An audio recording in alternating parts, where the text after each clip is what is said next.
Okay, special episode 3300, 3301, 3302. Okay, so gagamit tayo dito ng isa pang deck. Okay, it's an oracle deck para magsabi kung ano ba yung mga katangian na nagiging dahilan na ikapahamak mo, ikakapahamak mo pa lang, or yung nagpahamak sa'yo. Dahil dito mo maaalala kung ano ba ang meron. At napahamak ka, nagka-problema ka, nagulo ka, or napaano ka. Okay, kuha tayo dito ng tatlo. Una, nawalan ka ng control. Pangalawa, nawalan ka ng alignment. And pangatlo, that is your dream. Okay? So, napakasimple ng ng punot dulo ng problema mo ngayon. Una, sinabi niya dito, nawalan ka ng control at ang bilis ng panahon. No? Hindi mo na malayan, hindi ka na pala naka-align doon sa path tungo sa matagal mong pangarap sa buhay. So, kasi iilan lang yung tao na kayang, kung parang sasakyan mag-foot brake, no? Kaya niyang mag-foot brake para sabihin sa sarili niya, ay, ayoko nang magpatuloy. Gusto kong mag-U-turn. Gusto kong ipagpatuloy yung nasimulan kong pangarap, nasimulan kong negosyo. 'Di ba? Kasi alam niyo yung tao, nakakalimutan niya na siya yung piloto ng buhay niya. Kalimitan, kung ikaw ay nasanay ka na nandyan lagi ang magulang mo para suportahan ka, tustusan ka, no? Ang buong akala mo masaya na ang buhay mo kasi andyan magulang mo. Pero dumating ang panahon na wala ng alignment. So, posible yung iba nawala ng trabaho ang magulang, yung iba talaga totally nawala ang magulang, and then na bankrupt, 'di ba? And then dito yan guguho yung pangarap mo sa buhay. Yung iba naman andun na sa kalagitnaan ng pangarap nila, biglang may sumulpot na mga love story.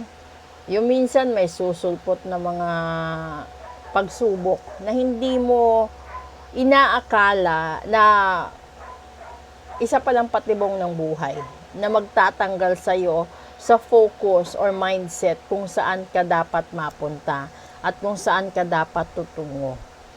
Kaya 'di ba minsan kapag pag nagda-drive ka, minsan merong crossing, meron naka letter Y, minsan naman may rotonda, 'di ba?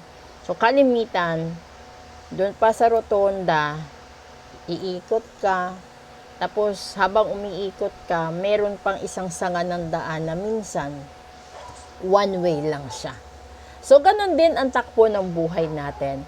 May mga bagay na gustuhin man nating isama yung mga mahal natin sa buhay tungo doon sa pagkamit sa mga pangarap natin. Yung iba kasi dumadaan sa rotonda ng buhay. Yung iba naiiwanan, yung iba lumilipas at lumilisan din. So, yung pinakamasakit, yung totally mamatay siya. 'Di ba? Kasi wala nang pag-asa yun eh. Hindi kasama yung halimbawa na nagkatampuhan kayo ng magulang mo, ng mga kapatid mo, or ng karelasyon mo, 'di ba? Andun pa sa isipan mo, nabuhay sila. So, nagtatampo lang, 'di ba? Pero iba yung mararamdaman mo kapag nakamtan mo yung tagumpay at pangarap mo, tapos wala na sila. 'Di ba parang ang sasabihin mo sa sarili mo, ito na yun eh. Ito na yung pangarap namin, kaso wala na sila. So para alam mo kung sino at sino ang mawawala sa buhay mo or sino ang babalik sa buhay mo, ipa-reading mo.